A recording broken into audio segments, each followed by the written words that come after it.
Hi everyone, this is Sophia, and today I'm just going to make a quick recap of what happened in season 1 of the 100 Baby Challenge. So this is Ashley. She is our matriarch or founder, whatever you wish to call her, and she just recently moved into the Lucky Palms, and she is about to have 100 babies.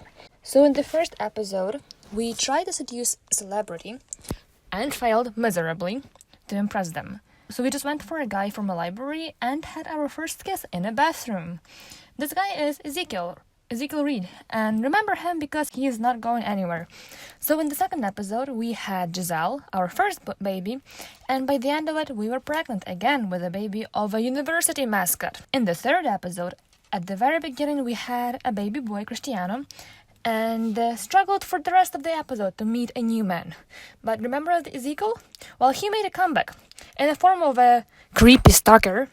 He calls, he makes spontaneous visits, invites us on dates. Well, you got it. In the fourth episode, not much has happened. We had met a vampire through the web and had a baby boy, Elihu, who is not a vampire. We also struggled to keep our plant alive, but that's a different story. Then there comes the fifth episode, the most productive one. We had met Chester Brandon and had a baby boy, Caesar, with him, and then met Hanson Gilbert to have our first twins, Kirstine and Agassi. Sixth episode, we meet Kyle Oldham, but he wouldn't have a baby with us, so we just decided to keep him hostage for a couple of days. This helped, and we finally got pregnant and ready to give birth. The episode 7 begins with us having a baby boy, Alban. We were also able to meet our last baby daddy at the pool, and then we got pregnant. In the episode 8, we had 2 more girls, twins Ellie and Amori, and also found out that Elihu is Kirstine's and Agassi's uncle. If Kirstine and Agassi, they are children of Hanson, and Elihu is the kid of Barry, Elihu is Hanson's half-brother, and he is Agassi and Kirstine's uncle? Also, Ashley had aged up and she is now an elder and no longer able to have any babies. Oh, and also, did I forget to say that Amori is actually a vampire? Remember the guy from the pool? He is a vampire. So now Amori is a vampire, and I intended for her to be our next founder. Well, that broke all of our plans, but thankfully, I found out that we are able to turn vampires back into people if we pay 3,000 simoleons, I think, at the Science Center.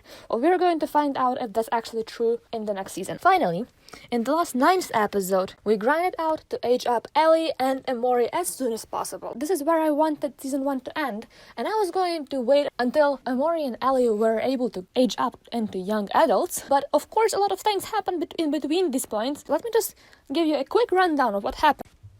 So the very first thing that happened, we got robbed. That's right, you heard correctly. Someone wanted to steal our broken shower. Thankfully, our girl Kirstine woke up just in time and called the police before passing out because she was too scared. And we got our broken shower back. The next thing that happened, well, I played The Sims for over 10 years now, and this has never happened to me. So when Alban was celebrating his birthday of turning into a teen, his cake got caught up on fire. In between all the disasters, Amori managed to master both writing and painting in just one day, thanks to her vampire self, and she started selling ridiculously expensive paintings. Next thing, Giselle, besides having this horrible sense of fashion, she got married and didn't invite us to her wedding. That's when Ezekiel, remember him? Ezekiel makes his last appear on the show. He invites Ashley on a date and then stands us out, just because he was too busy dying, apparently. And the next thing, we also died. So this was the end of this season 1. I hope I'll see you all in the next season, so give us a like and subscribe, and I'll see you in the first episode of the second season.